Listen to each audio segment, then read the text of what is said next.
Horas. Perkenalkan, kami dari kelompok 1 yang membahas materi sakramen baptisan kudus.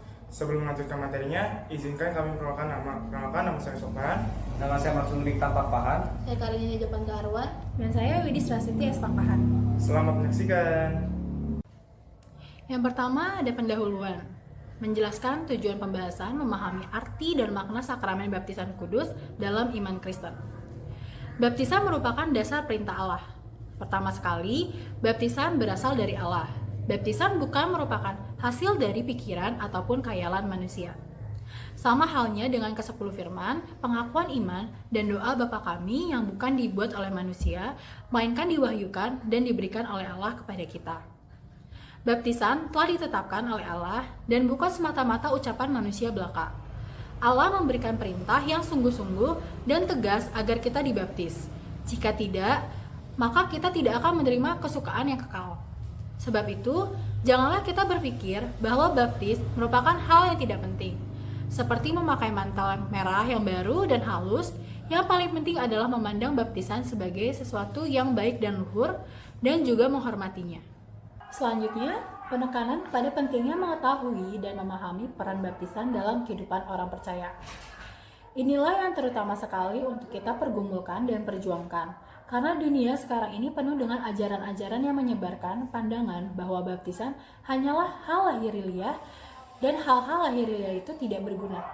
Betapapun lahiriah baptisan, yang jelas firman dan perintah Allah mendukung, menetapkan, dan meneguhkannya. Dan apapun yang ditetapkan dan diperintahkan Allah tidak mungkin sia-sia. Malah hal ini sungguh berharga sekalipun tampak jerami saja. Sampai sekarang banyak orang yang biasanya mengira bahwa Paulus melakukan hal besar dengan mengeluarkan penghapusan dosa dalam ketetapan-ketetapan dan bulannya, serta menahbiskan altar-altar dan gereja-gereja semata-mata dengan surat-surat dan materainya. Tetapi kita harus melihat bahwa baptisan lebih mulia dan berharga karena Allah sendiri telah menyuruh kita membaptis. Terlebih, kita disuruh membaptis dengan menggunakan namanya. Sebab inilah yang dikatakan Allah, pergilah dan baptislah. Bukan dalam namamu, tetapi dalam nama Allah. Selanjutnya, pengertian baptisan kudus menurut Martin Luther. Apa itu baptisan? Baptisan merupakan dasar perintah Allah. Pertama sekali, baptisan bukan berasal dari hasil pemikiran manusia ataupun khayalan manusia. Sama halnya dengan ke-10 firman, pengakuan iman, dan doa Bapa kami yang bukan dibuat oleh manusia, melainkan diwahyukan dan diberikan oleh Allah kepada kita.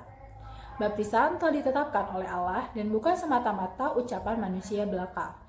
Allah memberikan perintah yang sungguh-sungguh dan tegas agar kita dibaptis. Jika tidak, maka kita tidak akan menerima kesukaan yang kekal. Sebab itu, janganlah kita berpikir bahwa baptis merupakan hal yang tidak penting.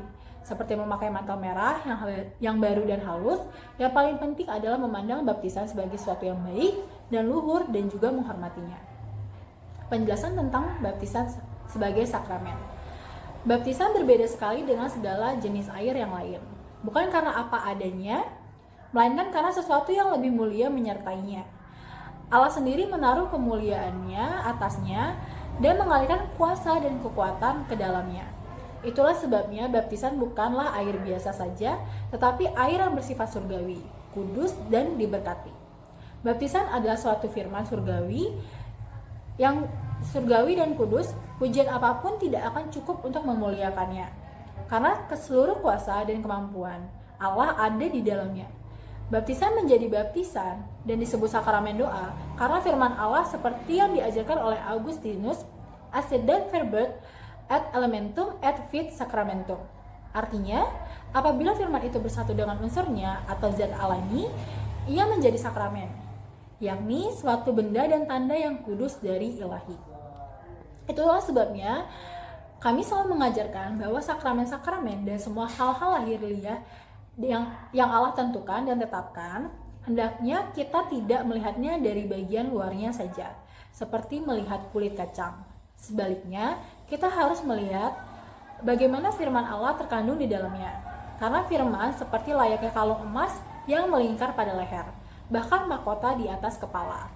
Sebab itu, kita perlu menghormati dan menjunjung tinggi baptisan oleh karena firman Allah. Sebab Allah sendiri menghormatinya dengan kata dan perbuatan, dan Allah juga mengukuhkannya. melalui suatu mukjizat dari surga. Karena itu, jangan biarkan kedua-duanya antara firman dan air terbagi dan terpisah satu sama lain dengan cara apapun. Sebab bila firman itu dipisahkan dari air, maka air itu akan sama saja seperti air untuk memasak. Tetapi bila disertai dengan firman Allah, maka baptisan itu adalah suatu sakramen dan disebut baptisan Kristus. Selanjutnya, dasar Alkitabiah untuk baptisan. Seperti yang dikatakan dalam Alkitab mengenai baptisan yang diperintahkan oleh Allah pada Matius 28 ayat 19. Karena itu, pergilah, jadikanlah semua bangsa muridku dan baptislah mereka dalam nama Bapa, Anak, dan Roh Kudus. Juga pada kitab Markus 16 ayat 16. Siapa yang percaya dan dibaptis akan diselamatkan, tetapi siapa yang tidak percaya akan dihukum. Selanjutnya, unsur dan pelaksanaan baptisan. Yang pertama ada firman dan air. Baptisan bukanlah air biasa saja, melainkan air yang terkandung dalam firman dan perintah Allah, serta dikuduskan oleh Allah. Dengan demikian, baptisan tidak lain daripada air Allah sendiri. Bukan karena air itu sendiri lebih istimewa daripada segala jenis air yang lain, tetapi karena firman dan perintah Allah menyertainya.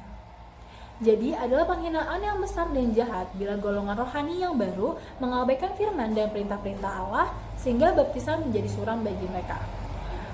Mereka hanya melihat air yang ditimba dari sumur, lalu melemparkan ocehan, bagaimana mungkin sedikit air dapat menolong jiwa. Sudah jelas jika air dipisahkan dengan baptisan, tentulah itu hanya akan menjadi air biasa. Tetapi alangkah beraninya kamu memperlakukan perintah-perintah Allah seperti ini. Memisahkan permata yang indah yang telah Allah padukan dengan air itu, yang telah ditetapkannya dan tidak ingin dipisahkannya. Sebab inti yang hakiki dari air tersebut, firman atau perintah Allah dan namanya, hal ini merupakan harta yang lebih besar dan mulia daripada langit dan bumi seluruhnya. Maka, perhatikanlah perbedaan ini. Baptisan berbeda sekali dengan segala jenis air yang lain. Bukan karena apa adanya, melainkan karena sesuatu yang lebih mulia menyertainya. Allah sendiri menaruh kemuliaannya atasnya dan mengalirkan kuasa dan kekuatan ke dalamnya. Itulah sebabnya baptisan bukanlah air biasa saja, tetapi air yang bersifat surgawi, kudus, dan diberkati. Baptisan adalah suatu firman surgawi dan kudus. Pujian apapun tidak akan cukup untuk memuliakannya, karena seluruh kuasa dan kemampuan Allah ada di dalamnya. Baptisan menjadi baptisan dan disebut sakramen doa karena firman Allah.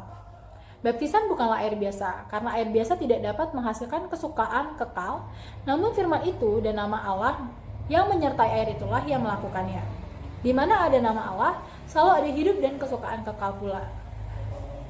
Jadi tepatlah untuk menyebutkan air ini air ilahi yang mendatangkan kesukaan kekal, menghasilkan buah-buah dan menunjukkan kemurahan Allah. Orang-orang yang merasa serba tahu, golongan rohani yang baru menyatakan bahwa iman saja yang memberikan kesukaan kekal dan perbuatan baik, serta hal-hal lahiriah tidak menambah apapun padanya. Tentu saja tidak ada apapun pada kita yang dapat membuat itu terjadi kecuali iman.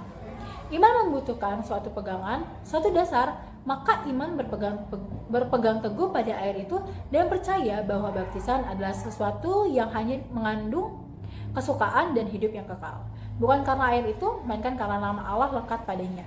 Karena itu haruslah kita percaya pada Allah, karena Allah yang menaruh dan menanamkan firman-Nya di dalam dan menyampaikan hal lahiriah ini, yang dapat kita pegang teguh sampai hari ini. Akan tetapi, banyak orang yang ingin memisahkan iman dari hal-hal yang dipegang teguh dan terjalin erat dengan iman itu. Seharusnya, iman itu lahiriah supaya kita dapat mengerti dan memahaminya dengan indera kita, sehingga kita dapat menaruhnya dalam hati. Bagian ketiga, makna teologis baptisan. Pengampunan dosa. Yang pertama, baptisan untuk pengampunan dosa. Pertobatan itu tidak lain daripada sungguh-sungguh melawan manusia lama dan masuk dalam hidup baru. Jadi, kalau kita hidup dalam pertobatan, maka kita mengikuti baptisan yang bukan saja merupakan tanda hidup baru ini, tetapi juga menciptakan, memulai, dan meneruskannya. Dalam baptisan ini, kita diberi anugerah, roh, dan kekuatan untuk menekan manusia lama sehingga manusia baru dapat muncul dan bertumbuh kuat. Pertobatan tidak lain daripada berpaling dan kembali kepada baptisan. Kita mengulangi dan melakukan lagi apa yang sudah kita mulai sebelumnya. Namun kita lepaskan. Kita pikir, baptisan sudah berlalu dan tidak dapat kita gunakan lagi setelah kita jatuh dalam dosa lagi. Pandangan ini timbul karena Santo Hieronymus yang menulis, pertobatan adalah papan kedua yang kita pakai untuk berenang setelah kapal pecah. Namun, pandangan tersebut membuat baptisan itu tidak berperan dan tidak berguna lagi bagi kita. Kapal itu tidak pecah, sebab seperti kita katakan, Allah lah yang bangunnya, bukan kita. Sesungguhnya yang terjadi adalah kita tergelincir dan terjebur. Tapi barang siapa yang terjebur, lebih baik berenang kembali dan berpegang erat-erat sampai ia dapat naik kembali dan berlayar terus seperti semula. Penjelasan bagaimana kita dapat menghapus dosa.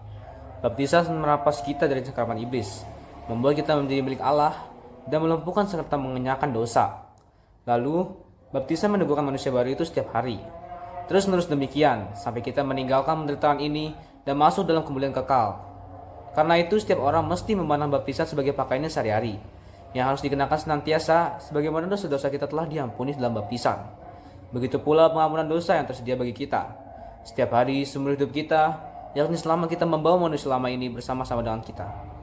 Referensi Alkitab tentang baptisan dan pengampunan dosa yang seperti dikatakan dalam Alkitab mengenai baptisan dan pengampunan dosa yang diperintahkan oleh Allah.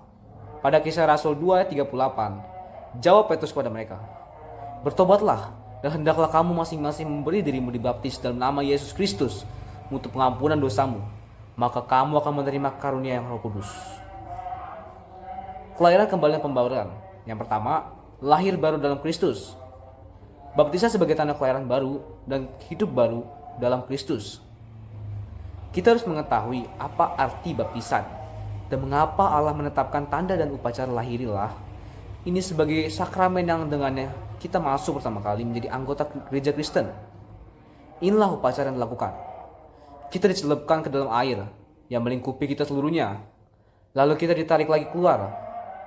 Kedua hal ini masuk dalam air dan keluar lagi, menunjukkan apa yang dapat dilakukan oleh baptisan, yaitu mematikan Adam yang lama dan membangkitkan manusia baru. Dengan demikian, kehidupan orang Kristen tidak lain daripada baptisan setiap hari. Sekali baptisan itu mulai, maka kita terus-menerus berada dalamnya, sebab kita tidak pernah berhenti membersihkan apa-apa yang berasal dari Adam lama. Dan apa saja yang termasuk manusia baru harus terus-menerus muncul. Apakah manusia lama itu?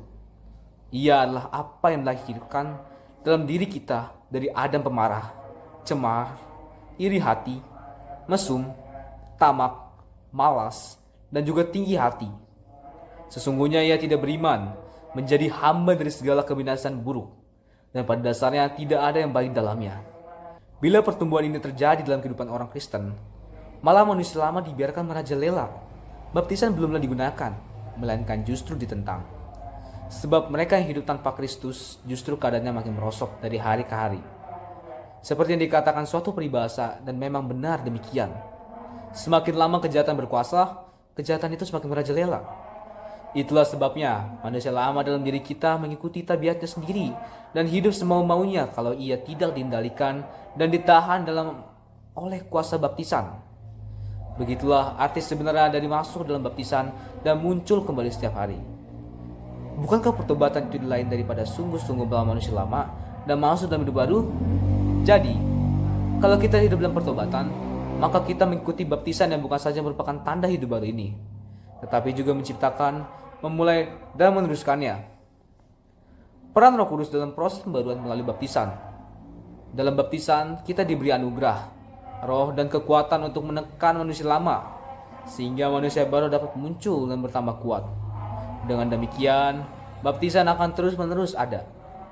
Kalaupun kita jatuh dan berbuat dosa, pintu kepada baptisan selalu terbuka, sehingga kita dapat mengatasi lagi manusia lama. Sekalipun kita mencelupkan diri ke dalam air 100 kali, yang ada hanyalah baptisan saja. Tetapi pengaruh dan arti baptisan itu tetap ada dan berlaku. Referensi Alkitab tentang kelahiran baru, yang seperti dikatakan dalam Alkitab mengenai kelahiran dan pembaruan hidup dalam Kristus. Pada Yohanes 3 ayat 5, jawab Yesus, "Aku berkata kepadamu, sesungguhnya jika seorang tidak dilahirkan oleh air dan roh, ia tidak dapat masuk dalam kerajaan Allah." Dan juga pada kitab Titus 3 ayat 5, pada waktu itu dia telah menyelamatkan kita bukan karena perbuatan baik yang telah kita lakukan, tetapi karena rahmat-Nya oleh pemandian kelahiran kembali dan oleh pembaharuan yang dikerjakan oleh Roh Kudus. C. Persatuan dengan Roh Kudus. 1. Masuk ke dalam keluarga Allah. Baptisan sebagai tanda persatuan dengan Kristus dan tubuhnya gereja. Baptisan sebagai tanda persatuan dengan Kristus dan tubuhnya di gereja ditandai dengan 1. Baptisan adalah perbuatan Allah. Dibaptis dengan nama Allah bukanlah dibaptis oleh manusia, melainkan oleh Allah sendiri. Karena itu, walaupun manusia yang melakukannya baptisan itu benar-benar perbuatan Allah sekaligus, jadi setiap orang dapat memahami dengan mudah perbuatan ini lebih penting daripada apa yang dilakukan awam atau orang suci. Apa yang dapat kita lakukan yang lebih besar daripada karya Allah.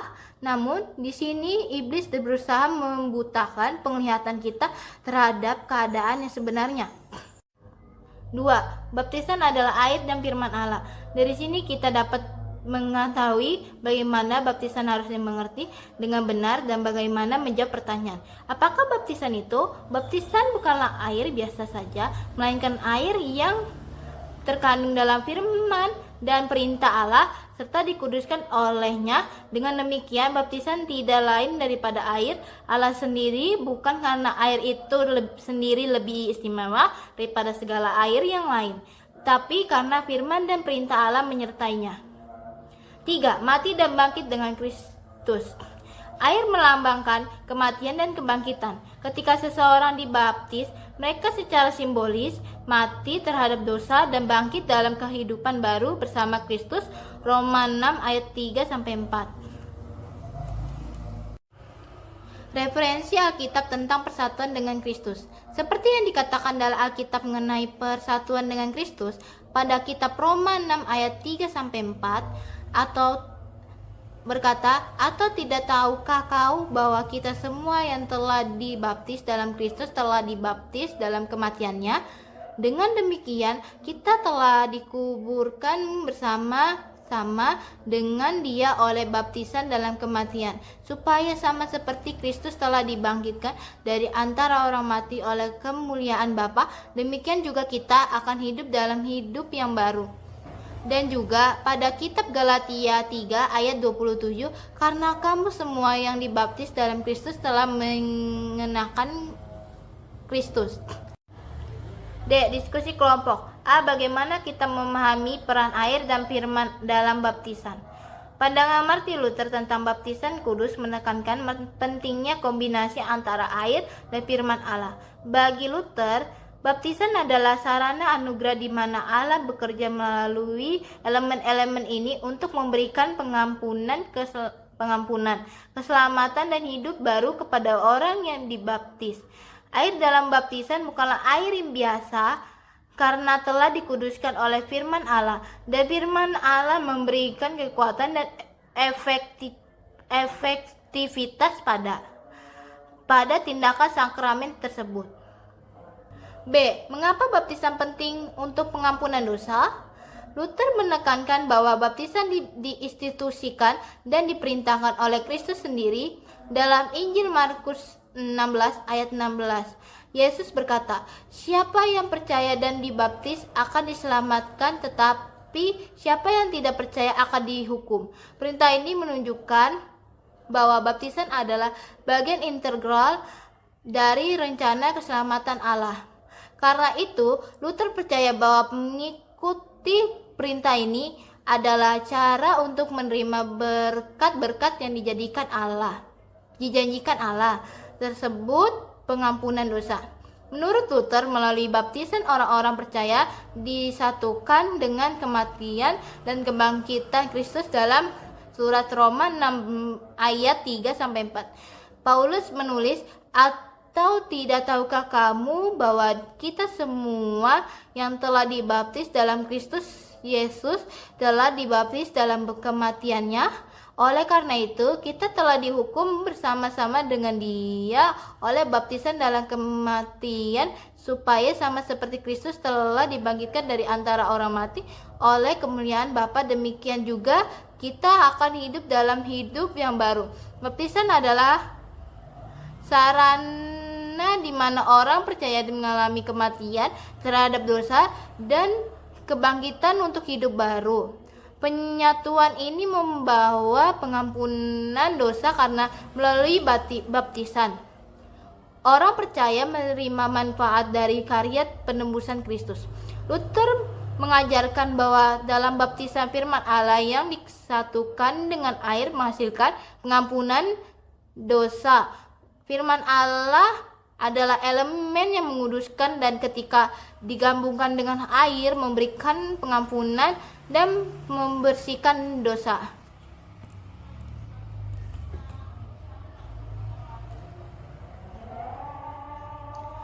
Luther percaya bahwa Roh Kudus bekerja melalui baptisan untuk memperbarui dan menyucikan orang percaya. Roh Kudus bekerja melalui sarana yang tampak atau air dan firman untuk memberikan anugerah yang tak terlihat atau pengampunan dosa, pembaruan rohani. Baptisan adalah sarana di mana Roh Kudus mengampuni dosa dan membangkitkan iman dalam hati orang percaya. Baik, selanjutnya, bagaimana baptisan melambangkan kelahiran kembali dan pembaruan hidup kita? Baptisan melambangkan kelahiran kembali dan pembaruan hidup kita secara simbolis. Saat seseorang direndam dalam air, itu seperti proses kematian dan kebangkitan. Ketika seseorang muncul dari air, itu melambangkan kelahiran baru atau pembaruan hidup dalam iman yang baru. Ini adalah perwujudan spiritual dari perubahan dan pertobatan yang mengubah hidup seseorang. Lalu, apa arti persatuan dengan Kristus melalui baptisan dalam kehidupan sehari-hari kita? Persatuan dengan Kristus melalui baptisan mempengaruhi setiap aspek kehidupan sehari-hari orang percaya. Ini memberi mereka identitas baru, memanggil mereka untuk hidup dalam ketaatan dan kekudusan, menawarkan pengampunan dan kasih karunia, memimpin mereka oleh Roh Kudus, mengintegrasi mereka ke dalam komunitas gereja, dan mengutus mereka untuk menjadi saksi Kristus. Dengan cara-cara ini, baptisan bukan hanya acara seremonial, tetapi transformasi yang berdampak pada seluruh kehidupan orang percaya. Baik, selanjutnya penutupan. Sebagai kesimpulan, sakramen baptisan kudus memiliki makna teologis yang mendalam dan penting dalam kehidupan iman Kristen. Baptisan tidak hanya sebagai tanda lahiriah, tetapi juga sebagai sarana anugerah di mana Allah bekerja melalui elemen air dan firman-Nya untuk memberikan pengampunan dosa, keselamatan, dan hidup baru kepada orang yang dibaptis. Martin Luther menekankan bahwa baptisan bukanlah air biasa, melainkan air untuk memulai dan meneruskan hidup baru dalam Kristus. Dengan demikian, baptisan menjadi pondasi yang kuat bagi orang percaya untuk terus hidup dalam iman dan pertobatan setiap hari. Selain itu, baptisan juga merupakan tanda persatuan dengan Kristus dan tubuhnya, yaitu gereja. Melalui baptisan, orang percaya mati terhadap dosa dan bangkit dalam kehidupan baru bersama Kristus. Proses ini mengilustrasikan bagaimana setiap orang Kristen dipanggil untuk mematikan manusia lama dan hidup dalam kebaruan hidup yang diberikan oleh Roh Kudus. Baptisan bukan hanya peristiwa satu kali, tetapi suatu perjalanan spiritual yang berkelanjutan di mana Roh Kudus terus bekerja dalam diri kita untuk menekankan manusia lama dan membangkitkan manusia baru, memungkinkan kita untuk terus bertumbuh dalam iman dan kehidupan yang sesuai dengan kehendak Allah. Baik, selesai sudah paparan materi dari kelompok 1 mengenai sakramen baptisan kudus. Mohon maaf jika ada kata-kata yang salah ataupun kurang berkenan. Terima kasih. Horas! Kami, pelajar katekisme CCD, HKBP Cibitung, Resus Lagrasi Cibitung, tahun ajaran 2024 akan mempresentasikan tentang Sakramen Perjamuan Kudus. Perkenalkan, nama saya Diri Misagida Cipahutar. Nama saya Monika Yolanda Lumbenggal. Nama saya Melani Septiani Siringo. Nama saya Tina Sesirul Sibarani. Pertama-tama ada pendahuluan, menjelaskan tujuan pembahasan, memahami arti dan makna sakramen perjamuan kudus dalam iman Kristen. Pertama, kita hendak mempelajari apa yang paling utama di sini, seperti halnya dengan baptisan. Yang terpenting ialah firman dan ketentuan atau perintah-perintah Allah. Sebab, sakramen ini tidak diciptakan atau dimulai oleh manusia. Kristuslah yang menetapkannya tanpa nasihat atau pendapat siapapun tentang hal itu. Jadi, seperti ke-10 firman, doa Bapa kami, dan pengakuan iman, sakramen ini tetap sebagaimananya ada dan senantiasa berlaku. Kendati pun kita tidak pernah memeliharanya, mendoakannya, atau mempercayainya. Begitu pula sakramen kudus ini sama sekali tidak terpengaruh dan tidak ada yang dapat dihilangkan daripadanya, sekalipun kita menggunakannya dan memperlakukannya dengan cara yang tidak layak. Menurutmu, apakah Allah mesti memperdulikan iman dan perbuatan dan mengaturnya entah bagaimanapun kita menggunakan dan memperlakukannya? Kita mesti terus menekankan hal ini atau kita sehingga ia mengubah perintah-perintahnya sehingga segala sesuatu di dunia ini tetap sebagaimana Allah telah menciptakan kaum bidat yang melihat sakramen ini, terpisah dari firman, sebab dengan begitu kita dapat membungkam semua ocehan Allah sebagai sesuatu yang kita lakukan. Selanjutnya, penekanan pada pentingnya mengetahui dan memelihara peran perjamuan kudus dalam kehidupan orang percaya. Orang Kristen perlu mengerti sakramen ini. Seperti halnya dengan baptisan kudus, kita harus berbicara pula tentang sakramen yang kedua. Kita akan membahasnya dalam 3 bagian. Apa maksudnya, apa manfaatnya, dan kata-kata Kristus yang menetapkannya. Siapa saja yang dapat menerimanya. Kita menguraikannya berdasarkan ingin menjadi orang-orang Kristen dan mengikuti sakramen ini. Hendaknya mengetahui kata-kata itu, sebab kita tidak akan mengizinkan orang mengikuti sakramen ini ataupun memberikannya kepada mereka bila mereka tidak tahu apa yang mereka cari atau mengapa mereka datang. Pengertian perjamuan kudus menurut Martin Luther. Apa itu perjamuan kudus? Dasar Alkitabiah untuk perjamuan kudus, Matius 26 ayat 26 sampai 28, 1 Korintus 11 ayat 23 sampai 25. Beginilah yang dikatakan. Tuhan kita Yesus Kristus pada malam waktu ia diserahkan mengambil roti dan sesudah itu mengucap syukur atasnya.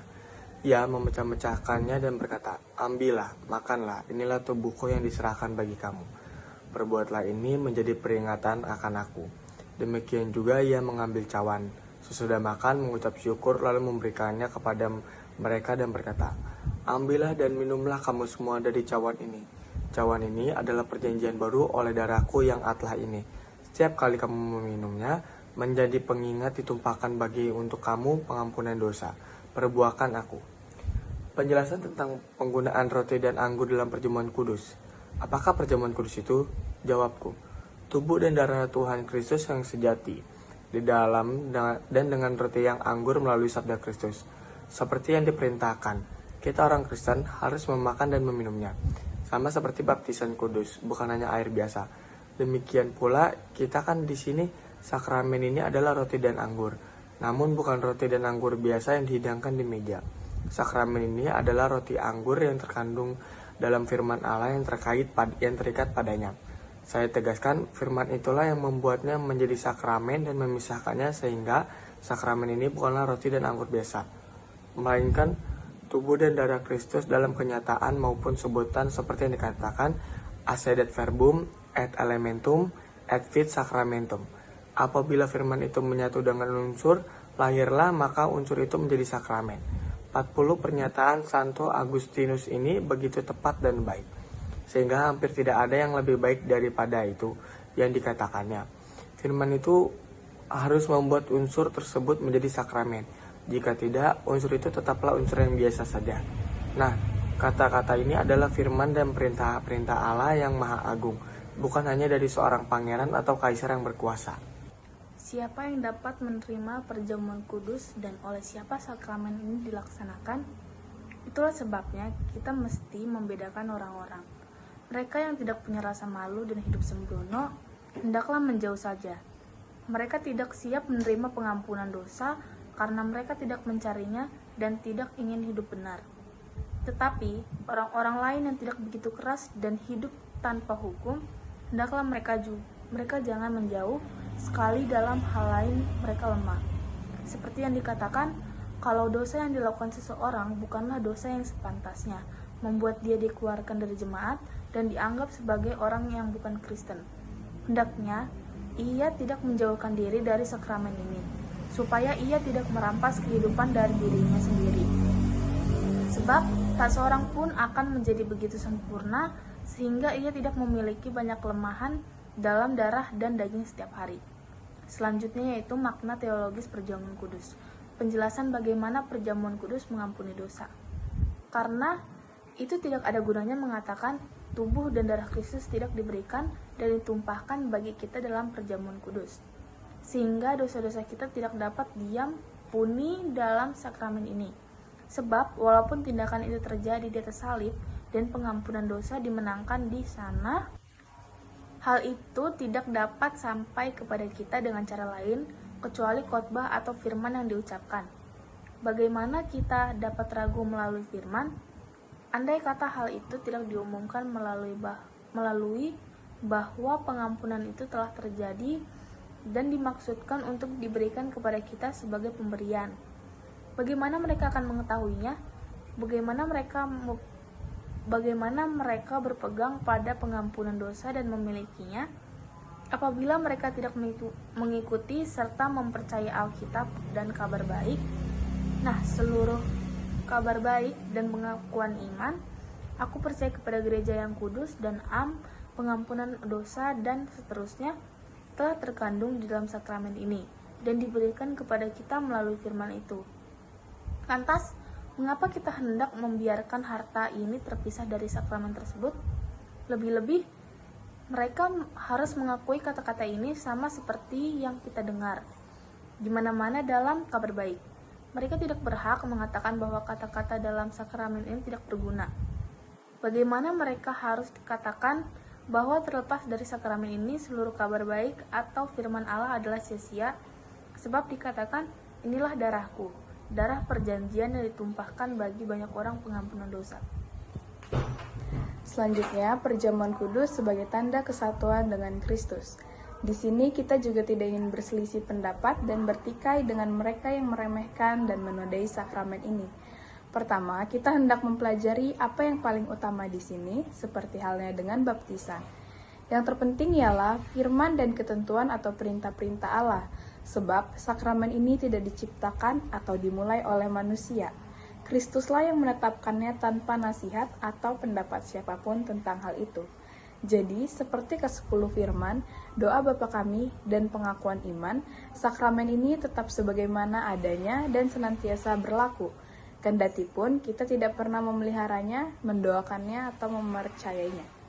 Begitu pula sakramen kudus, ini sama sekali tidak terpengaruh dan tidak ada yang dapat dihilangkan daripadanya, sekalipun kita menggunakannya dan memperlakukannya dengan cara yang tidak layak. Menurutmu, apakah Allah mesti mempedulikan iman dan perbuatan kita sehingga ia mengubah perintah-perintahnya? Segala sesuatu di dunia ini tetap sebagaimana Allah telah menciptakan dan mengaturnya, entah bagaimanapun kita menggunakan dan memperlakukannya. Kita mesti terus menekankan hal ini, sebab dengan begitu kita dapat memukamkan semua hal ini. Kaum bidat yang melihat sakramen ini terpisah dari ocehan Allah sebagai sesuatu yang kita lakukan. Makna rohani dari menerima tubuh dan darah Kristus. Jadi mudah saja untuk menjawab segala macam pertanyaan yang mengganggu orang-orang pada saat ini. Misalnya, apakah seorang imam yang jahat dapat melayankan sakramen ini dan membagi-bagikannya serta pertanyaan-pertanyaan sejenisnya? Inilah kesimpulan kita. Sekalipun seorang jahat menerima atau memberi sakramen ini, ia menerima sakramen yang melaksanakannya dengan cara yang paling pantas. Sebab yang benar, yaitu tubuh dan darah Kristus. Sama seperti orang, sakramen ini tidak didasarkan pada kebaikan manusia, melainkan pada firman Allah. Sebagaimana tidak ada orang kudus, bahkan tak seorang pun malaikat di surga mengubah roti dan anggur menjadi tubuh dan darah Kristus. Dunia ini begitu pula, tak seorang pun dapat mengganti atau mengubah sakramen ini sekalipun disalahgunakan. Sebab firman yang saking mengadakan dan menetapkan sakramen ini tidak akan menjadi keliru karena seorang ataupun karena kurangnya iman. Kristus tidak katakan, kalau engkau percaya atau layak menerimanya, engkau memperoleh tubuh dan darahku. Sebaliknya malah dikatakan, ambillah, makanlah dan minumlah. Inilah tubuh dan darahku. Lalu ia katakan, perbuatlah ini, yakni apa yang kulakukan sekarang, apa yang kutetapkan, apa yang kuberi dan kuperintahkan untuk diambil. Hal ini sama dengan mengatakan, entah kamu layak menerimanya atau tidak, di sini kamu memiliki tubuh dan darahnya dengan kekuatan dari kata-kata yang menyertai roti dan anggur itu. Camkanlah ini dan jangan melupakannya. Sebab seluruh landasan kita terletak pada kata-kata ini, perlindungan dan pertahanan kita terhadap segala ajaran yang salah dan pandangan-pandangan yang menawan, yang sudah ada ataupun yang akan ada. Selanjutnya ada referensi Alkitab tentang kesatuan dengan Kristus, Yohanes 6 ayat 56. Barang siapa makan dagingku dan minum darahku, ia tinggal di dalam aku dan aku di dalam dia. Selanjutnya, perjamuan kudus sebagai tanda kesatuan dengan sesama anggota gereja. Sesungguhnya orang-orang Kristen yang benar dan menghargai sakramen ini hendaknya berusaha untuk mengikutinya. Tetapi ada pula orang-orang awam yang lemah yang ingin menjadi orang Kristen juga. Ada beberapa yang akan kita katakan tentang hal ini, agar mereka lebih memikirkan tentang mengapa mereka seharusnya mengikuti sakramen ini. Sama seperti persoalan yang menyangkut iman, kasih dan kesabaran, tidak cukup bila kita hanya mengajar dan memerintahkan orang-orang, mereka harus pula didorong setiap hari. Dalam hal ini pun, kita perlu untuk terus memberitakan supaya orang-orang tidak menjadi lalai dan merasa segan. Kita tahu dan merasakan bagaimana iblis menentang hal ini maupun setiap pekerjaan Kristen. Ia berusaha sedapat mungkin mengubur-ngubur dan menjauhkan orang-orang dari sakramen ini. Selanjutnya, referensi Alkitab tentang kesatuan dengan Kristus dari Yohanes 6 ayat 56. Bukankah cawan pengucapan syukur yang atasnya kita ucapkan syukur adalah persekutuan dengan darah Kristus? Bukankah roti yang kita pecah-pecahkan adalah persekutuan dengan tubuh Kristus? Pembaruan hidup melalui penerimaan sakramen ini. Jadi tepatlah untuk menyebut sakramen ini makanan bagi jiwa. Sakramen ini memelihara dan menguatkan manusia baru itu. Melalui baptisan kita pertama kali dilahirkan sebagai manusia baru. Namun seperti yang kita katakan, kulit kita yang lama tetap beserta kita, sama seperti darah dan daging. Ada begitu banyak rintangan dan serangan dari iblis dan dunia, sehingga kita sering menjadi letih dan lesu, bahkan kadang-kadang tersandung. Perjamuan kudus diberikan kepada kita sebagai makanan dan penyegaran sehari-hari, sehingga iman kita dapat bertumbuh lagi dan memperbarui kekuatannya, tidak jatuh kembali dalam pergumulan ini, melainkan semakin teguh. Sebab hidup baru itu haruslah tetap bertumbuh dan berkembang, tetapi ada banyak perlawanan yang harus dihadapi. Sebab iblis benar-benar musuh yang ganas. Tatkala kita melihat kita menentangnya dan menekan manusia yang lama, dan ia tidak dapat mengambil kita dengan kekerasan. Ia mengintai dan berkeliling mencari mangsa serta mencoba segala tipu dayanya. Ia tidak menyerah sampai akhirnya ia membuat kita lelah dan kita melepaskan iman kita atau menyerah lalu menjadi tidak peduli dan tidak sabar. Itulah sebabnya kita merasa semuanya ini terlalu menidih kita. Sakramen ini memberi penghiburan sehingga kita dapat memperoleh kekuatan baru dan penyegaran. Referensi Alkitab tentang penguatan iman. Efesus 3 ayat 16-17. Aku berdoa supaya Ia, menurut kekayaan kemuliaannya, menguatkan dan meneguhkan kamu oleh rohnya di dalam batinmu, sehingga oleh imanmu Kristus diam di dalam hatimu, dan kamu berakar serta berdasar di dalam kasih. Diskusi kelompok. 1. Bagaimana kita memahami makna roti dan anggur sebagai tubuh dan darah Kristus? Kita memahami bahwa roti dan anggur sesungguhnya adalah tubuh dan darah Kristus seperti yang dinyatakan oleh kata-kata itu. Sebab apa yang disabda Kristus tetap berlaku dan ia tidak dapat berdosa atau menipu kita. 2. Mengapa perjamuan kudus penting untuk pengampunan dosa? Inilah yang mendorong kita agar mengikuti sakramen ini untuk memperoleh harta yang di dalam, dan melaluinya kita menerima pengampunan dosa, karena itulah yang dikatakan dan diberikan kepada kita. 3. Bagaimana perjamuan kudus melambangkan kesatuan kita dengan Kristus? Simbolisasi tubuh dan darah Kristus, roti dan anggur dalam perjamuan kudus dipercaya dapat melambangkan tubuh dan darah Kristus.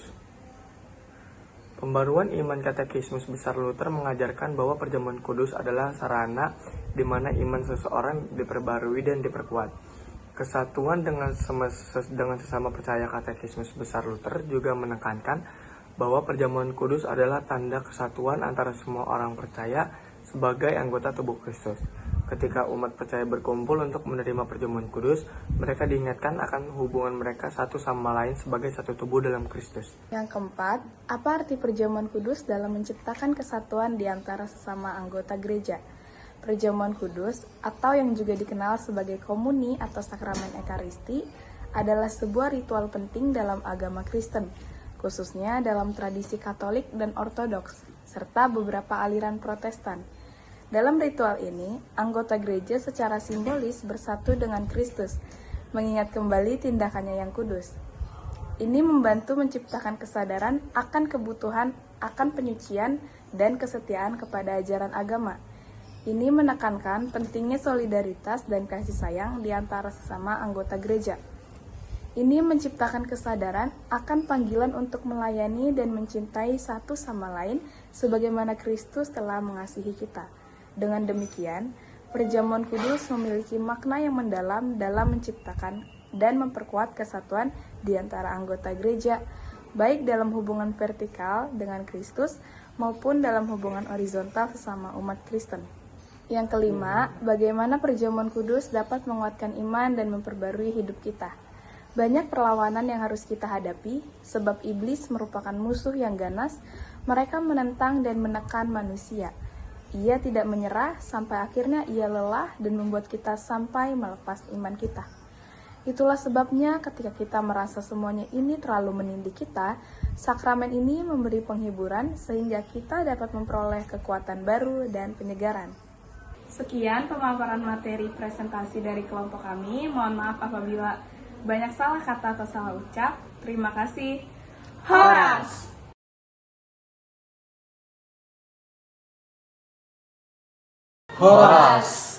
Kami dari kelompok 3, pengakuan iman rasuli, bagian pertama. Perkenalkan, saya Liloren Supredi Espapahan. Saya Gideon Alexander Manalu. Saya Natania Sevin Basani Sinabariba. Saya Elizabeth Idrisya Bertua Tambunan. Bab 1 Pendahuluan. 1. Tujuan pembahasan. Allah Bapa adalah pemberi hidup dan segala yang baik. Pasal ini mengacu pada penciptaan. Karena itu, kita mesti memusatkan perhatian kita pada Khalik langit dan bumi. Kita perlu percaya dengan teguh bahwa kita merupakan ciptaan Allah dan Allah menjadi pencipta dalam iman Kristen. Allah telah memberi kita dan terus memelihara tubuh, jiwa dan nyawaku, kaki dan tanganku yang besar dan kecil, seluruh indraku, pikiran serta pengertianku dan sebagainya. Makanan dan minuman, pakaian, kelangsungan hidup, istri dan anak-anak, pelayan, rumah, kebun, dan lain-lain. Tambahan pula, ia membuat seluruh ciptaan, menyediakan apa-apa yang kita butuhkan untuk hidup dan apa saja yang bermanfaat untuk kita. Misalnya matahari, bulan, bintang, api, udara, air, bumi, dan segala sesuatu yang dihasilkannya, burung-burung dan ikan, binatang-binatang, biji-bijian, dan segala jenis makanan. Ia juga memberi kita segala hal yang baik di dunia ini, pemerintah yang baik, damai, dan keamanan. 2. Pentingnya mengetahui dan memakai atribut Allah Bapa. Segala sesuatu yang kita lihat dan segala hal yang baik pada kita, hendaknya mengingatkan kita akan pasal ini. Kita perlu mengetahui dan memakai atribut Allah tersebut. Karena bila kita luput kesukaran atau bahaya, hendaknya kita mengingat semuanya itu adalah pemberian Allah. Kita melakukan semua ini supaya kita mengalami dan melihat isi hatinya sebagai Bapa dan kasihnya yang luar biasa pada kita. Sebaliknya, hal ini akan menghangatkan hati kita dan mendorong kita untuk memakai semua hal yang baik ini dan memuliakan dan memuji Allah. Bab 2, pengakuan iman rasuli bagian pertama. Aku percaya kepada Allah, Bapa yang Maha Kuasa, Khalik langit dan bumi. 3. Penjelasan. 1. Keberadaan dan sifat Allah Bapa. Siapa Allah Bapa? Inilah salah satu cara yang mungkin untuk menerangkan dan menggambarkan dengan sesingkat-singkatnya seperti apa Allah itu, apa yang ia kehendaki dan lakukan. Karena ke-10 firman telah menunjukkan bahwa kita tidak boleh mempunyai lebih dari satu Allah. Kita dapat bertanya, bagaimana pribadi Allah, apa yang ia lakukan, bagaimana kita dapat memuji Dia atau menggambarkan Dia atau menerangkan tentang Dia sehingga orang dapat mengenal Dia. Inilah yang diajarkan pasal ini dan pasal-pasal selanjutnya. Jadi, pengakuan iman tidak lain daripada suatu jawaban atau pengakuan orang Kristen yang didasarkan pada firman pertama. Seandainya kita menanya seorang anak kecil, "Anakku, seperti apa Allah itu? Apa yang kau ketahui tentang Dia?" Hendaknya ia dapat berkata, "Allahku pertama-tama adalah Bapa yang menjadikan langit dan bumi. Dialah Allah satu-satunya dan tidak ada yang kukenal sebagai Allah selain Dia. karena tak seorang pun dapat menjadikan langit dan bumi. Selain itu, kita mengaku bahwa Allah Bapa tidak hanya memberi kita apa-apa yang kita miliki dan lihat di sekitar kita. Ia juga melindungi dan menjaga kita setiap hari dari segala kejahatan, kesukaran, serta menjauhkan segala mara bahaya dan malapetaka.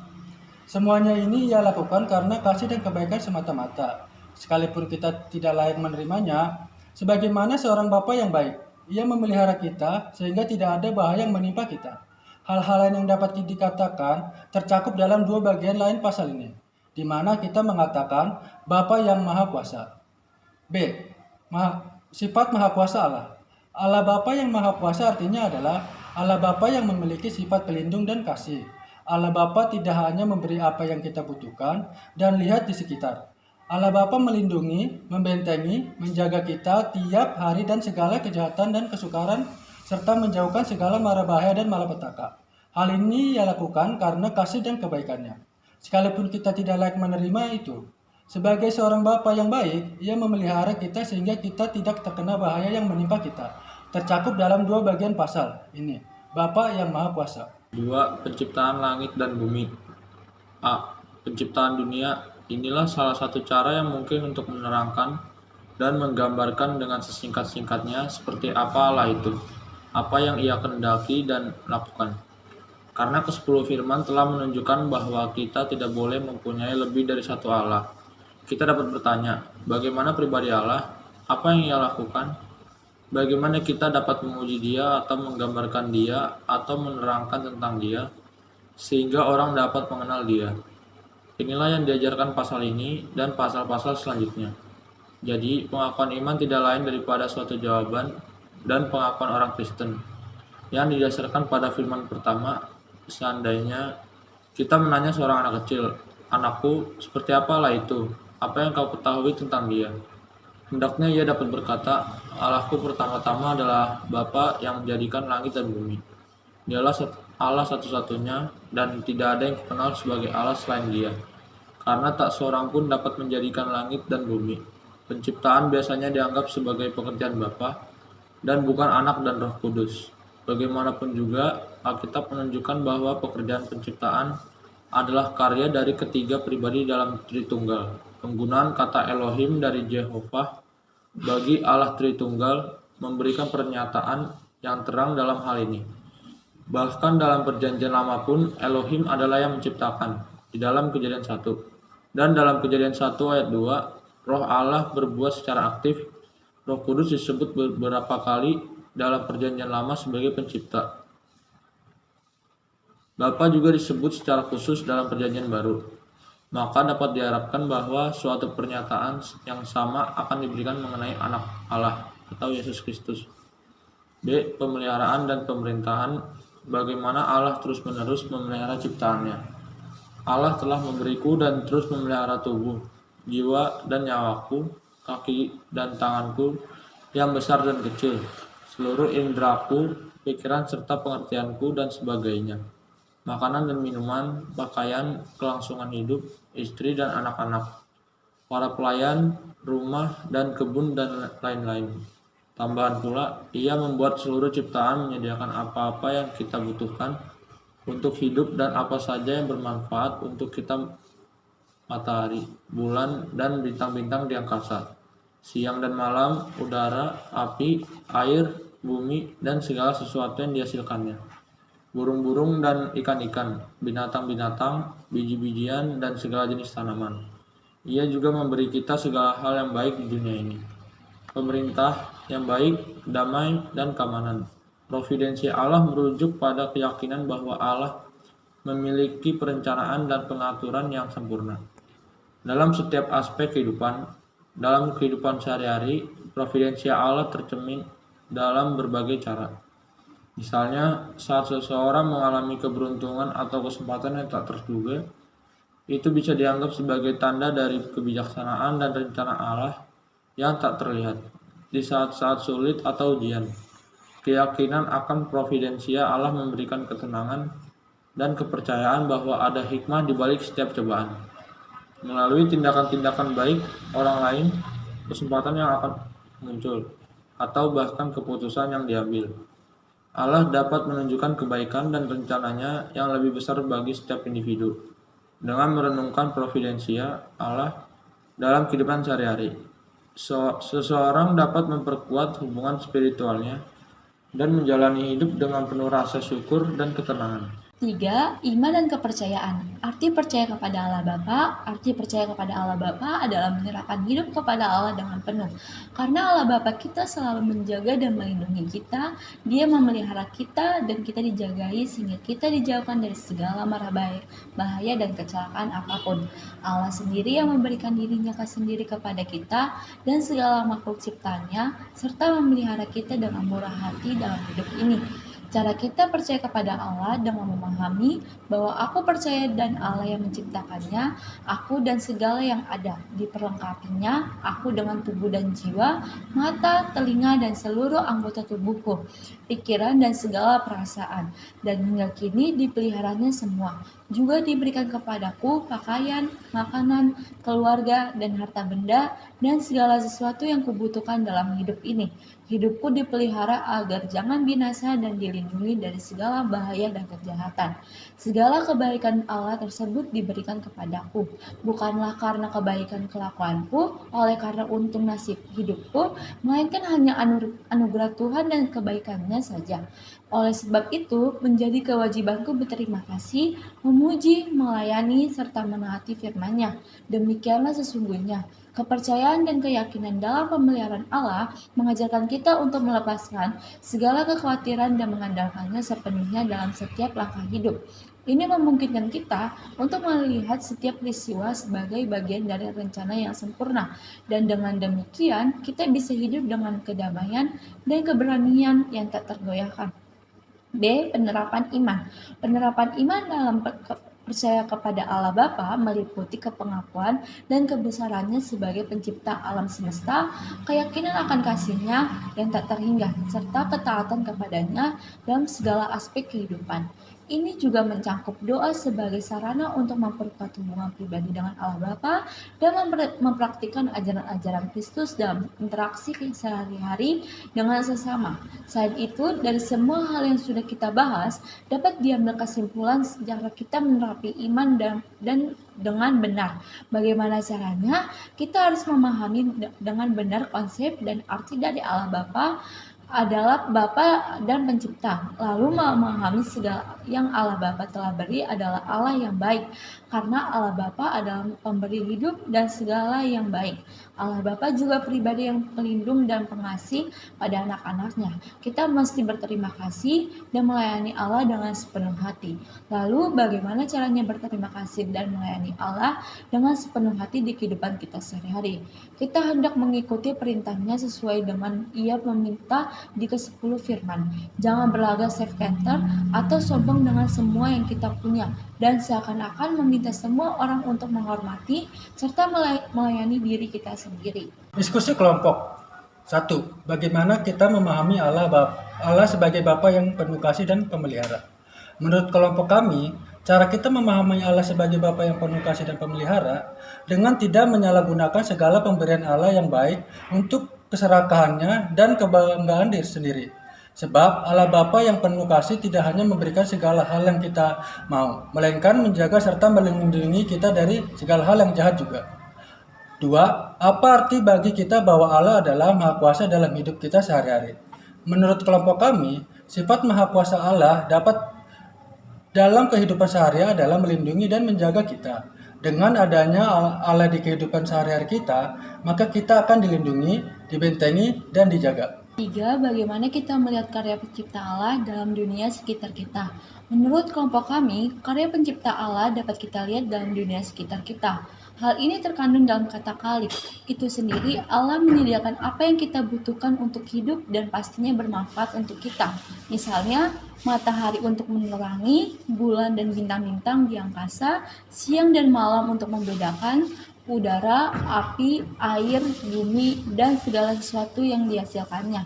Selain itu, ada burung-burung yang berterbangan di langit-langit dan ikan-ikan yang berenang di hamparan laut, binatang-binatang, biji-bijian, dan segala jenis makanan. Dia juga memberi kita segala hal baik di dunia, pemerintah yang baik, damai, dan keamanan. 4. Bagaimana kita merasakan pemeliharaan Allah dalam kehidupan kita sehari-hari. Menurut kelompok kami, Allah Bapa selalu menjaga dan melindungi kita, serta memelihara kita sehingga kita dijauhkan dari segala mara bahaya dan kecelakaan apapun. Allah sendiri yang memberikan dirinya sendiri kepada kita dan segala makhluk ciptaannya, serta memelihara kita dengan murah hati dalam hidup ini. 5.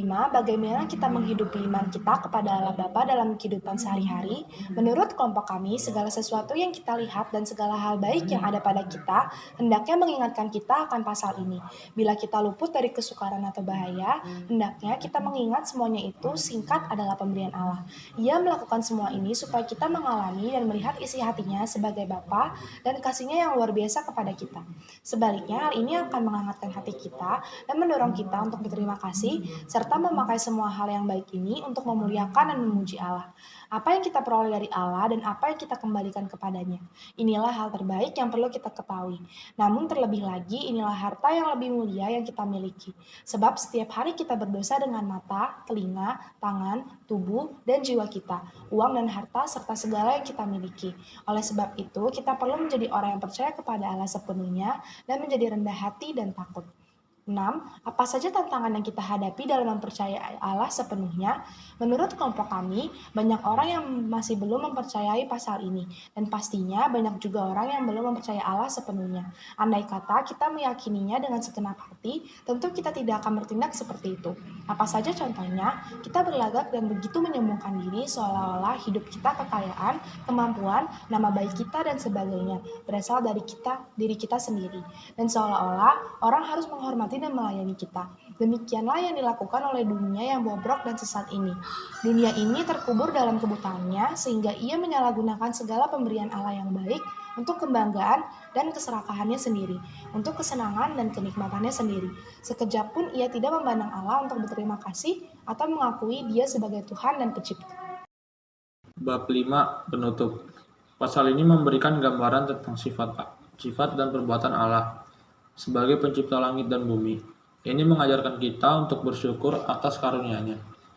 Menyadari bahwa kita adalah ciptaannya yang dilindungi dan dijaga setiap hari. Selain itu, pasal ini menekankan pentingnya untuk mengasihi, memuji, dan berterima kasih kepadanya tanpa henti, serta menggunakan segala yang kita miliki untuk melayaninya.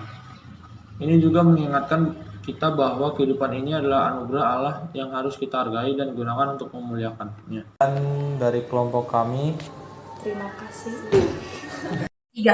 Horas, kami pelajar katekisasi Sidi tahun 2024 HKBP Cibitung Resort Sola Gracia Cibitung akan mempresentasikan materi kelompok 4 yaitu pengakuan iman rasuli percaya kepada Yesus Kristus. Aku percaya kepada Yesus Kristus, Anaknya yang tunggal Tuhan kita, yang dikandung daripada Roh Kudus, lahir dari anak darah Maria, yang menderita sengsara di bawah pemerintahan Pontius Pilatus, disalibkan, mati dan dikuburkan, turun ke dalam kerajaan maut, pada hari yang ketiga, bangkit pula dari antara orang mati, naik ke surga, duduk di sebelah kanan Allah, Bapa yang Maha Kuasa, dan di sana akan datang kelak untuk menghakimi orang yang hidup dan yang mati. Bab 1. Pendahuluan. Dalam kepercayaan Kristen, Yesus Kristus tidak hanya dianggap sebagai tokoh Alkitab, tetapi sebagai inti iman itu sendiri. Oleh karena itu, penting bagi umat Kristen untuk memahami secara mendalam peran dan karyanya dalam kerangka iman Kristen. Tujuan utama pembahasan ini adalah untuk menggali pemahaman yang lebih mendalam tentang siapa Yesus Kristus dan sebesar apa upaya yang dia lakukan untuk keselamatan manusia. Pertama-tama, akan dijelaskan secara rinci tujuan utama pembahasan ini, yaitu untuk memahami peran Yesus Kristus dalam konteks iman Kristen. Hal ini melibatkan pemahaman tentang bagaimana dia dianggap sebagai juru selamat dan pencipta. Selanjutnya, penekanan diberikan kepada pentingnya mengetahui dan memahami siapa Yesus Kristus. Dalam konteks ini, akan diperinci bagaimana pengertian akan identitasnya membentuk dasar iman kita sebagai umat Kristen. Pentingnya pengetahuan akan ajarannya, tindakannya, dan arti penting penderitaan serta kebangkitannya dalam membawa keselamatan kepada umat manusia juga akan diperjelas. Dengan memahami secara mendalam dan rinci karya Yesus Kristus, diharapkan pembaca dapat merenungkan dan memperkuat iman mereka, serta mengaplikasikan ajarannya dalam kehidupan sehari-hari. 1. Identitas Yesus Kristus. A. Anak Allah yang tunggal. Yesus adalah anak Allah yang menyerahkan dirinya. Ia telah menyerahkan dirinya sepenuhnya untuk kita dan telah memberikan segala-galanya kepada kita. Oleh karena itu, Yesus Kristus diakui dalam iman Kristen sebagai anak Allah yang tunggal atau satu-satunya. Sebagai anak Allah, Yesus memiliki hubungan yang khusus dan unik dengan Allah Bapa yang melampaui pemahaman manusia. Ini mencerminkan kedudukan ilahinya yang sama dengan Allah Bapa dan menunjukkan kesetaraannya dalam Tritunggal Allah. Dalam peranannya dalam rencana keselamatan, Yesus memberikan dirinya sebagai tebusan bagi dosa-dosa umat manusia, memungkinkan kita memperoleh keselamatan melalui iman kepadanya. Hal ini terbukti dengan tekanan teologis yang terkandung dalam perkataan, kepada Yesus Kristus, Tuhan kita, dijatuhi hukuman kekal. Hal itu adalah kesalahan kita dan kita yang membuatnya. Kita tidak tahu harus berbuat apa, tidak ada pertolongan dan penghiburan bagi kita, sampai anak Allah yang tunggal dan kekal ini menaruh belas kasihan atas kesusahan dan kesengsaraan kita. Karena kebaikan hatinya yang tak terselami membuat ia datang dari surga untuk menolong kita. Semua penguasa zalim dan semua yang memenjara kita telah dihalau, dan Yesus Kristus telah menggantikan mereka. B. Tuhan kita. Kata Tuhan sama saja artinya dengan penyelamat. Dialah yang membawa kita berpaling dari iblis kepada Allah, dari maut menuju kehidupan, dari dosa ke kebenaran. Dan ia memelihara kita dalam segala hal itu. Ia telah menarik kita, orang-orang malang dan tersesat ini dari cengkraman neraka. Ia menjadikan kita miliknya dan membebaskan dan membawa kita kembali pada anugerah dan rahmat Allah. Ia telah mengambil kita sebagai miliknya dan menempatkan kita di bawah pemeliharaan dan pelindungannya. Supaya ia dapat memerintah kita dengan keadilannya, hikmat, kuasa, kehidupan, dan kesukaan yang kekal. 2. Inkarnasi dan kehidupan Kristus. A. Kandungan dari Roh Kudus, lahir dari anak darah Maria. Kelahiran Yesus dari Maria melalui kuasa Roh menunjukkan aspek-aspek penting tentang identitas dan misi Yesus. Pertama, itu menegaskan keilahian Yesus sebagai anak Allah, lahir dari Bapa di surga, dan diperanakan melalui Maria di bumi. Kedua, itu menegaskan kebersihan Maria sebagai seorang perawan yang menjadi instrumen Allah untuk menjalankan rencana penyelamatannya. Ketiga, itu menunjukkan bahwa Yesus adalah Immanuel, yang berarti Allah beserta kita. Hal ini terlihat yakni apa saja yang dia korbankan, betapa banyak yang harus ia serahkan dan pertaruhkan untuk menjadikan kita miliknya dan membawa kita hidup di bawah penguasaannya. Kelahiran dan kehadiran Yesus di tengah-tengah manusia juga untuk memulihkan hubungan yang rusak antara manusia dengan Allah. Inilah yang dilakukannya dalam penyelamatan itu, menjadi manusia, dikandung dan dilahirkan tanpa dosa oleh Roh Kudus, dan oleh anak darah itu agar ia menjadi Tuhan atas dosa-dosa. Kelahiran Yesus melalui Maria oleh kuasa Roh Kudus menggarisbawahi keajaiban dan kekuasaan Allah serta kehendaknya untuk menyelamatkan umat manusia. Ini menjadi dasar bagi iman Kristen dalam pengajaran inkarnasi, di mana Allah menjadi manusia dalam pribadi Yesus Kristus untuk menebus dosa manusia dan memberikan keselamatan yang abadi kepada mereka yang percaya padanya. B. Kehidupan dan pengajaran Yesus. Yesus menderita, mati, dan dikuburkan untuk menebus dan melunasi apa yang seharusnya kita lunasi, bukan dengan uang, melainkan dengan darahnya. Ia melakukannya dengan darahnya sendiri yang mulia. Semua ini ia lakukan untuk menjadi Tuhanku. Karena begitu besar kasih Allah akan dunia ini, sehingga ia mengaruniakan kematian dan kebangkitan. A. Menderita sengsara, disalibkan, mati dan dikuburkan. Penderitaan dan kematian Yesus di kayu salib adalah momen yang penuh dengan penderitaan dan kesengsaraan yang tak terbayangkan. Ketika dia diangkat di atas kayu salib, tangannya dan kakinya yang suci ditusuk oleh paku, menyebabkan luka-luka yang dalam dan menyakitkan. Setiap tarikan napasnya adalah sebuah usaha yang menyiksa, dengan tubuhnya yang lelah dan terpenuhi oleh rasa sakit yang melanda setiap serat sarafnya. Meskipun demikian, tidak ada keluhan yang terlontar dari bibirnya, hanya doa bagi pengampunan bagi mereka yang menyiksanya. Matanya memandang ke bawah, memandang kepada mereka yang hadir, dan dalam pandangannya terdapat belas kasihan yang tak terbatas. Di sekitarnya terdapat kerumunan yang mencemooh dan mencibir, menghinanya dengan hinaan yang tak berujung. Namun, di tengah derita yang tak terhingga, Yesus menunjukkan kekuatan yang luar biasa. Ia tidak menyalahkan mereka yang menghinanya, tetapi memohon kepada Bapa Surgawi untuk mengampuni mereka. Ketika saat kematian mendekat, langit menjadi gelap, mengirimkan isyarat akan penderitaan yang tak terbayangkan yang ditanggung oleh Putra Allah. Suaranya yang merana menggelegar, memanggil namanya dalam kesepian dan kesakitan yang tak terhingga. Dan ketika akhirnya dia menyerahkan rohnya, keheningan melanda tempat itu. Tetapi juga terdengar gemuruh dari dalam batin alam semesta, mengakui kebesaran pengorbanannya. Dalam kematian dan penderitaan yang dialaminya itu, semua untuk menebus dosa-dosa manusia.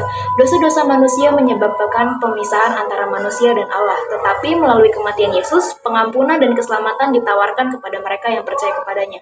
Ketika Yesus mati di kayu salib, dia mengambil atas dirinya dosa-dosa seluruh umat manusia, sehingga mereka yang percaya padanya dapat diampuni dan mendapatkan keselamatan.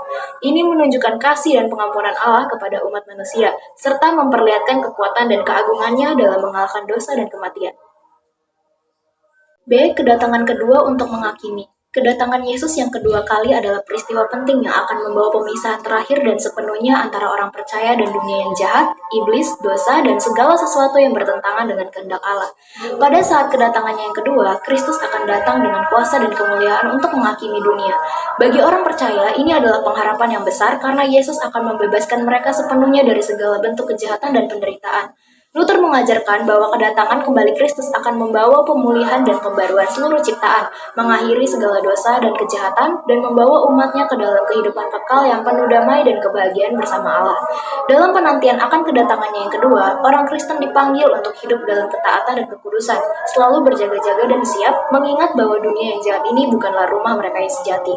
Kedatangan Yesus kembali memberi pengharapan yang pasti bahwa kita akan dipisahkan sepenuhnya dari segala sesuatu yang jahat dan hidup dalam kehadiran Tuhan untuk selama-lamanya. 4. Kenaikan dan kedatangan kembali. A. Naik ke surga dan duduk di sebelah kanan Allah Bapa. Kenaikan Yesus Kristus ke surga adalah momen penting yang menandai pemulihannya dan peneguhan otoritasnya sebagai Tuhan yang memerintah bersama Bapa. Dengan naik ke surga, Yesus menaklukkan iblis dan semua kuasa jahat, menempatkan mereka di bawah penguasaannya. Hal ini menunjukkan bahwa Kristus telah mengalahkan kekuatan-kekuatan yang berusaha menghancurkan umat manusia. Kenaikannya juga memisahkan kita dari dunia yang jahat, iblis, dan dosa, membawa kita lebih dekat kepada Allah. Sebagai imam besar, kita yang duduk di sebelah kanan Allah Bapa, Yesus terus-menerus berdoa dan menjadi perantara bagi kita, memastikan bahwa kita dilindungi dari kejahatan dan diberikan kekuatan untuk hidup dalam kebenaran. Dengan demikian, kenaikan Kristus memberikan jaminan bahwa kita hidup dalam kemenangan dan otoritasnya, dan itu memberi kita pengharapan akan kehidupan kekal bersamanya di surga. B. Kedatangan kedua untuk menghakimi. Kedatangan Yesus yang kedua kali adalah peristiwa penting yang akan membawa pemisahan terakhir dan sepenuhnya antara orang percaya dan dunia yang jahat, iblis, dosa, dan segala sesuatu yang bertentangan dengan kehendak Allah. Pada saat kedatangannya yang kedua, Kristus akan datang dengan kuasa dan kemuliaan untuk menghakimi dunia. Bagi orang percaya, ini adalah pengharapan yang besar karena Yesus akan membebaskan mereka sepenuhnya dari segala bentuk kejahatan dan penderitaan. Luther mengajarkan bahwa kedatangan kembali Kristus akan membawa pemulihan dan pembaruan seluruh ciptaan, mengakhiri segala dosa dan kejahatan, dan membawa umatnya ke dalam kehidupan kekal yang penuh damai dan kebahagiaan bersama Allah. Dalam penantian akan kedatangannya yang kedua, orang Kristen dipanggil untuk hidup dalam ketaatan dan kekudusan, selalu berjaga-jaga dan siap mengingat bahwa dunia yang jahat ini bukan rumah mereka yang sejati. Kedatangan Yesus kembali memberi pengharapan yang pasti bahwa kita akan dipisahkan sepenuhnya dari segala sesuatu yang jahat dan hidup dalam kehadiran Tuhan untuk selama-lamanya. Yang selanjutnya itu bab 4, diskusi kelompok. Pertama, bagaimana kita memahami Yesus sebagai anak Allah yang tunggal dan Tuhan kita? Menurut kelompok, Yesus Kristus adalah anak Allah yang tunggal, dipahami sebagai pemberian belas kasih Allah atas kesusahan dan kesengsaraan kita, karena kebaikan hatinya yang tak terselami. Yesus datang dari surga untuk menolong kita. Yesus Kristus menggantikan semua penguasa yang lalim dan menghalau kita dari semua yang memenjarai kita.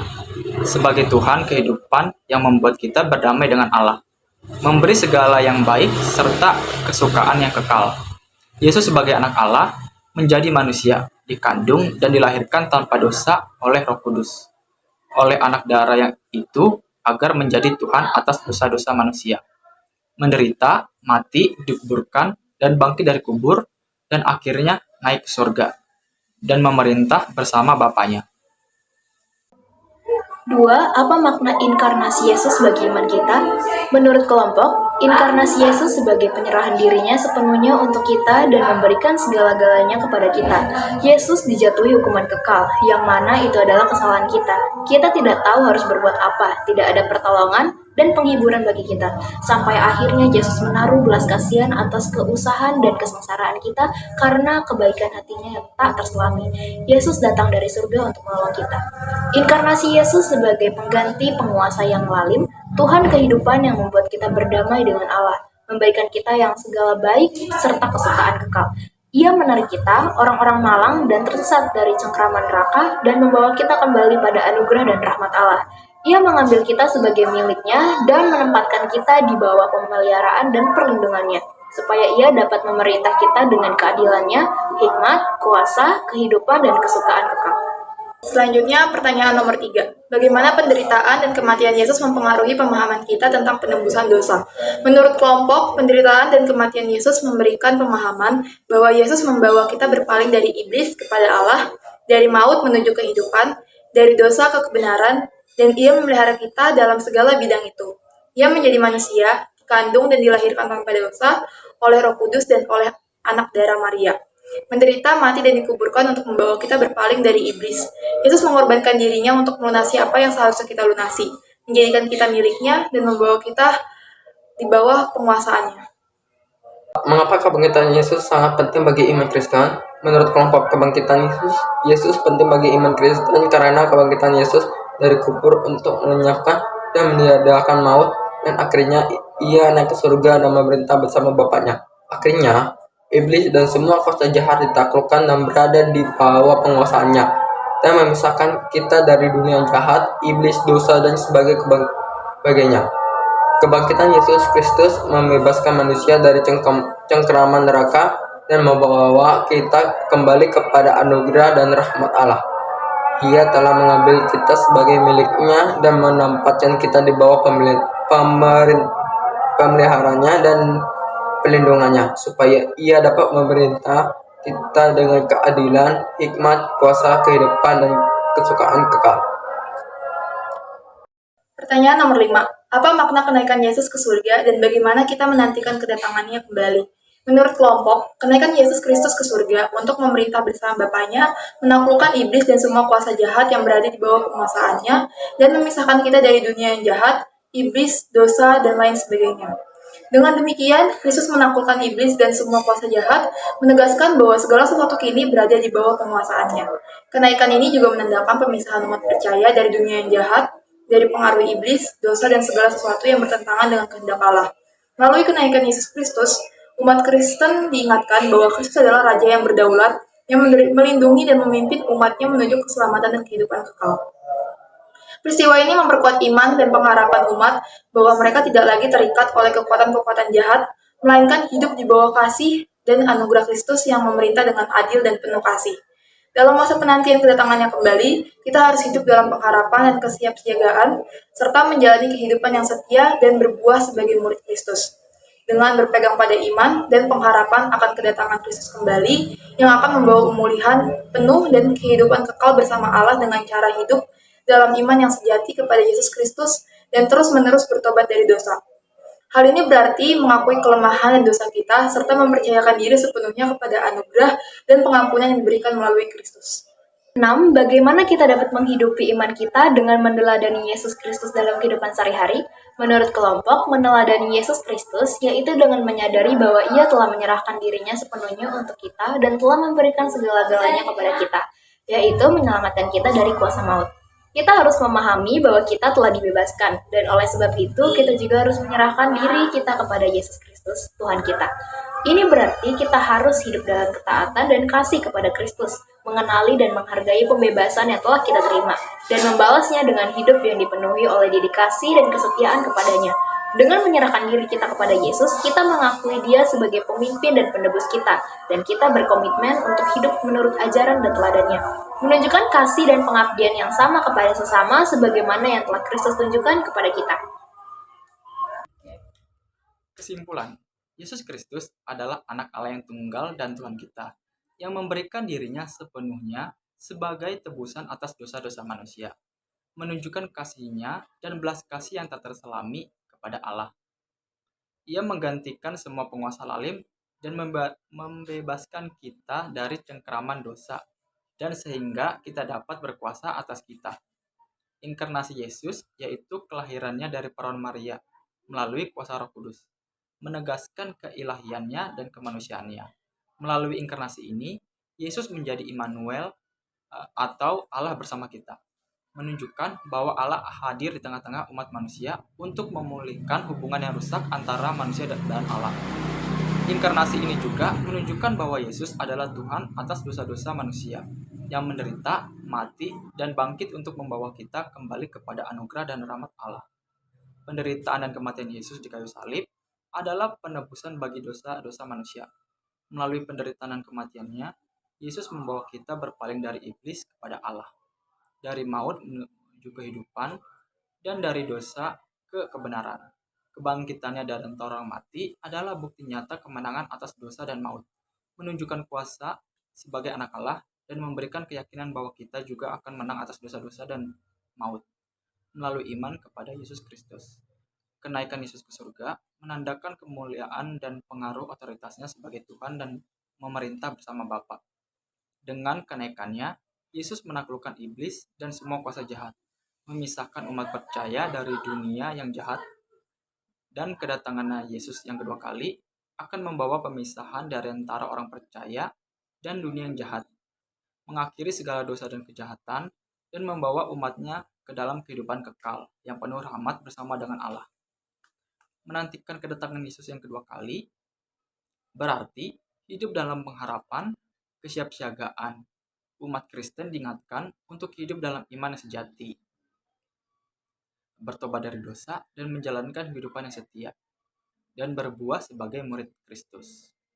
Dalam kehidupan sehari-hari, meneladani Yesus Kristus berarti menyerahkan diri sepenuhnya dan menunjukkan kasih dan pengabdian yang sama kepada sesama, sebagaimana yang telah Kristus tunjukkan kepada kita.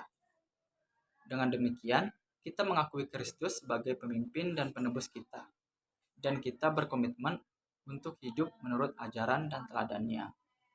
Sekian presentasi dari kelompok kami, kurang lebihnya mohon maaf dan terima kasih. Kami dari kelompok 5 ingin memperkenalkan diri. Nama saya Eskel Sitorus. Nama saya Natasha Stefanis Bariba. Saya Gabriela Gusin Siuling. Saya Fernandes Pianusasian Segaga. Selanjutnya kita akan memaparkan materi.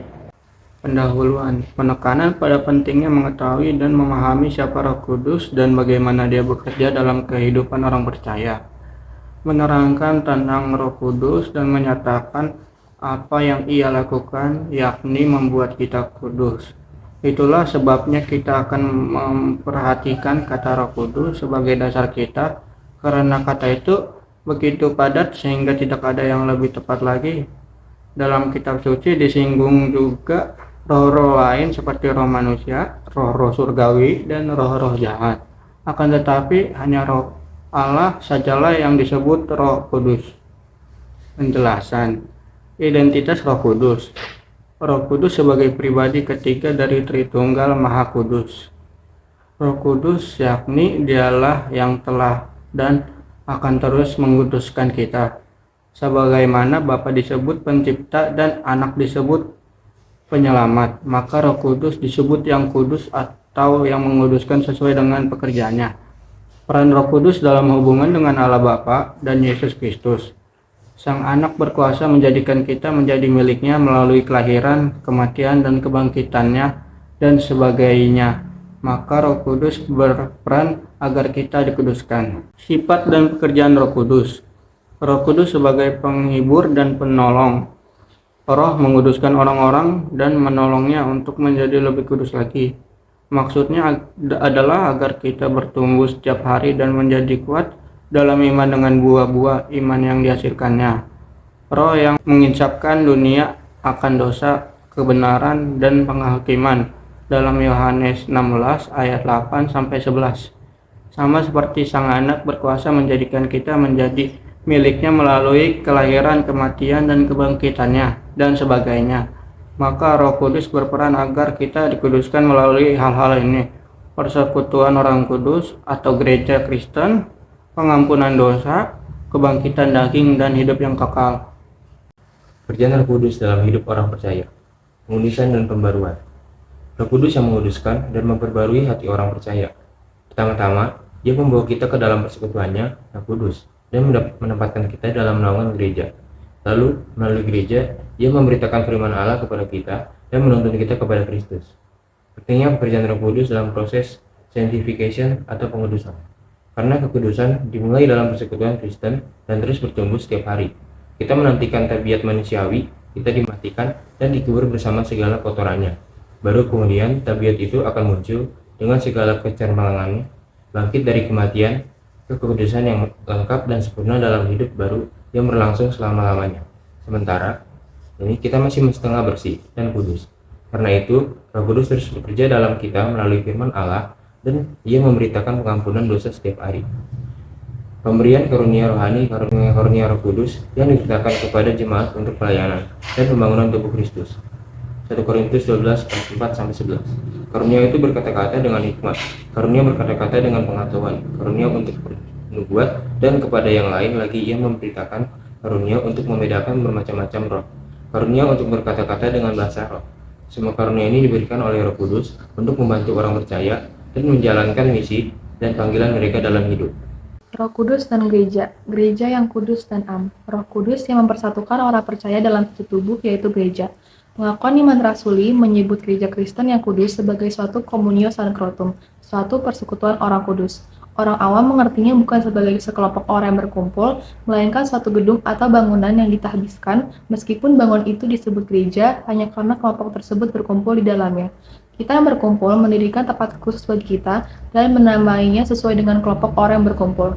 Dalam bahasa kita, seharusnya kumpulan tersebut disebut suatu paguyuban atau kumpulan Kristen. Yang terbaik dan terjelas ialah menyebutnya suatu umat Kristen yang kudus. Pentingnya kesatuan dan kesucian dalam gereja yang dipimpin oleh Roh Kudus. Bagaimana Roh Kudus melakukan hal ini? Bagaimana caranya? Jawab, melalui gereja Kristen, pengampunan dosa, kebangkitan daging, dan hidup yang kekal. Pertama, Roh Kudus memiliki suatu persekutuan yang khusus di dunia ini yang melahirkan setiap orang Kristen dan menopang setiap orang Kristen melalui firman Allah. Sebab di mana Kristus tidak diberitakan, tidak ada Roh Kudus yang menciptakan, memanggil, dan menghimpun gereja Kristen. Dan di luar gereja, tak seorang pun dapat datang kepada Kristus. Persekutuan orang kudus, Roh Kudus yang menciptakan persekutuan di antara orang percaya. Persekutuan itu dipanggil bersama-sama oleh Roh Kudus dengan satu iman, pikiran, pengertian, dengan berbagai karunia, tetapi hidup bersama-sama dalam kasih dan keselarasan, tanpa bidat-bidat atau bagian-bagian. Roh Kudus membawaku ke sana, dan aku menjadi bagian tubuh ini, karena aku mendengar firman Allah dan tetap mendengarnya. Inilah langkah pertama untuk menjadi anggota persekutuan ini. Sebelum hal ini terjadi, kita adalah umat iblis. Kita tidak tahu apa-apa tentang Allah dan Kristus. Namun, sekarang Roh Kudus diam bersama persekutuan yang kudus ini, yaitu orang-orang Kristen sampai hari terakhir. Melalui persekutuan itu, Ia mempersatukan kita. Ia memakai kita menjadi penyambung lidahnya untuk menyebarkan firman itu. Sebab, dengan cara begitu, Roh menguduskan orang-orang dan menolongnya untuk menjadi lebih kudus lagi. Peran persekutuan dalam pertumbuhan rohani dan dukungan satu sama lain. Melalui persekutuan, Roh Kudus menguduskan orang-orang percaya. Persekutuan juga berfungsi untuk menyebarkan firman Allah. Di dalam persekutuan Kristen, di dalamnya terdapat pengampunan dosa. Roh Kudus dan pengampunan dosa. Pengampunan dosa, Roh Kudus yang memberikan keyakinan akan pengampunan dosa melalui iman kepada Yesus Kristus. Kita percaya bahwa dalam persekutuan Kristen, dosa-dosa kita diampuni. Kita perlu diampuni terus-menerus, sebab Kristus memang telah membuat Allah berkenan dan Roh Kudus telah menguduskan kita melalui firman Allah dalam keesaan gereja Kristen. Namun, kita tidak pernah lepas dari dosa. Karena itu, segala sesuatu diatur dalam umat Kristen sedemikian rupa, sehingga setiap hari melalui firman Allah dan tanda-tanda kita dapat memperoleh seluruh pengampunan dosa yang kita perlukan untuk membuat kita bersukacita dan menopang kita seumur hidup kita. Pentingnya pengampunan dosa dalam kehidupan rohani orang percaya. Melalui pengampunan dosa, orang-orang percaya dapat memperoleh sukacita dan memampukan mereka seumur hidup bila mana hati nurani sedang gelisah. Roh Kudus yang memperbarui kehidupan orang percaya dan memberikan kekuatan untuk hidup kudus. Roh Kudus menjamin bahwa walaupun dosa ada dalam diri kita, dosa tak dapat mencelakakan kita. Karena kita berada dalam persekutuan Kristen yang di dalamnya hanya ada pengampunan dosa. Allah mengampuni kita dan kita saling mengampuni, mendukung, dan menolong. Roh Kudus dan hidup kekal, kebangkitan daging dan hidup kekal, Roh Kudus yang menjamin kebangkitan tubuh pada akhir zaman. Roh Kudus terus bekerja dalam kita melalui firman Allah dan Ia memberikan pengampunan dosa setiap hari sampai kehidupan yang tidak mengenal pengampunan dosa lagi dimulai. Pada saat itu, yang ada ialah orang-orang yang sepenuhnya bersih dan kudus, sama sekali baik dan sempurna dalam pandangan Allah, bebas dari dosa, maut, dan segala kesusahan, dengan tubuh yang baru dan cemerlang tidak akan mati. Keyakinan akan hidup kekal yang diberikan oleh Roh Kudus. Sebab penciptaan telah madan, keselamatan kita juga telah dilaksanakan, tetapi Roh Kudus tidak pernah berhenti berkarya sampai hari terakhir. Untuk ini, Ia menetapkan suatu persekutuan di dunia ini. Melaluinya Ia berbicara dan melaksanakan seluruh karyanya, sebab Ia belum mempersatukan semua orang Kristen atau selesai menyampaikan pengampunannya. Karena itu, kita percaya kepada Dia yang setiap hari membawa kita masuk ke dalam persekutuan melalui firman Allah, memberi dan menumbuhkan iman, serta menguatkannya melalui firman yang sama dan pengampunan dosa. Berikut merupakan diskusi kelompok. Pertama, bagaimana kita memahami identitas dan peran Roh Kudus dalam Tritunggal? Kami memahami bahwa Roh Kudus merupakan Dia yang telah dan akan terus menguduskan kita. Roh Kudus berperan agar kita dikuduskan melalui persekutuan orang kudus atau gereja Kristen, pengampunan dosa, kebangkitan daging, dan hidup yang kekal. Kedua, bagaimana Roh Kudus bekerja dalam proses pengudusan dan pembaruan hidup kita? Pertama-tama, Ia membawa kita ke dalam persekutuannya yang kudus dan menempatkan kita dalam naungan gereja. Lalu, melalui gereja, Ia memberitakan firman Allah kepada kita dan menuntun kita kepada Kristus. Ketiga, apa saja karunia-karunia Roh Kudus dan bagaimana kita dapat menggunakannya dalam pelayanan? Karunia untuk berkata-kata dengan hikmat, karunia berkata-kata dengan pengetahuan, karunia untuk bernubuat, karunia untuk membedakan bermacam-macam roh, karunia untuk berkata-kata dengan bahasa roh. Penggunaannya, mendoakan dan menyembuhkan orang sakit baik secara fisik maupun emosional, serta memberikan pesan yang menuntun dan menguatkan sesuai dengan kehendak Allah. Keempat, mengapa kesatuan dan kesucian gereja penting dan bagaimana Roh Kudus memelihara keduanya. Kesatuan berarti persekutuan antara orang-orang percaya. Kesucian gereja terkait dengan kehidupan yang kudus dan berkenan di hadapan Allah. Bagaimana Roh Kudus memelihara keduanya? Roh Kudus bekerja dalam kehidupan orang percaya untuk menguduskan mereka. Melalui proses ini, Roh Kudus memampukan orang-orang percaya untuk hidup dalam kekudusan dan meninggalkan dosa. Kelima, bagaimana kita mengalami pengampunan dosa dan pembaruan hidup melalui Roh Kudus. Melalui pengampunan dosa, kami dapat memperoleh sukacita dan memampukan kami seumur hidup kita mana hati nurani sedang gelisah. Keenam, apa yang kita harapkan dari kebangkitan daging dan hidup yang kekal yang dijanjikan Roh Kudus? Yang kami harapkan adalah menjadi salah satu dari bagian orang-orang yang sepenuhnya bersih dan kudus, sempurna dalam pandangan Allah, bebas dari dosa, maut, dan segala kesusahan, dengan tubuh yang baru dan cemerlang, tidak akan mati. Kesimpulan, Roh Kudus yakni Dialah yang telah dan akan terus menguduskan kita, sebagaimana Bapa disebut pencipta dan Anak disebut penyelamat. Maka Roh Kudus disebut yang kudus atau yang menguduskan sesuai dengan pekerjaannya. Sama seperti Sang Anak, berkuasa menjadikan kita menjadi miliknya melalui kelahiran, kematian, dan kebangkitannya, dan sebagainya, maka Roh Kudus berperan agar kita dikuduskan melalui hal-hal ini. Persekutuan orang kudus atau gereja Kristen, pengampunan dosa, kebangkitan daging, dan hidup yang kekal. Roh Kudus mampu menjadikan hati orang percaya menjadi baru, membebaskan mereka dari belenggu dosa, dan memperbarui mereka menjadi ciptaan baru yang mampu melakukan kebaikan. Persekutuan itu dipanggil bersama-sama oleh Roh Kudus dengan satu iman, pikiran, pengertian, dengan berbagai karunia, tetapi hidup bersama-sama dalam kasih dan keselarasan, tanpa bidat-bidat atau bagian-bagian. Peran persekutuan dalam pertumbuhan rohani dan dukungan satu sama lain. Yang pertama, melalui persekutuan, Roh Kudus menguduskan orang-orang percaya. Kedua, persekutuan berfungsi untuk menyebarkan firman Allah. Ketiga, dalam persekutuan Kristen di dalamnya terdapat pengampunan dosa. Melalui pengampunan dosa, orang-orang percaya dapat memperoleh sukacita dan memampukan mereka seumur hidup bila mana hati nurani sedang gelisah. baik dan sempurna dalam pandangan Allah, bebas dari dosa, maut, dan segala kesusahan dengan tubuh yang baru dan cemerlang. Keyakinan akan hidup kekal yang diberikan, dan mereka ini akan masuk ke tempat siksaan yang kekal, tetapi orang benar ke dalam hidup yang kekal. Dua kekekalan ini dihadapkan kepada manusia, yaitu siksaan atau kematian kekal dan kehidupan kekal.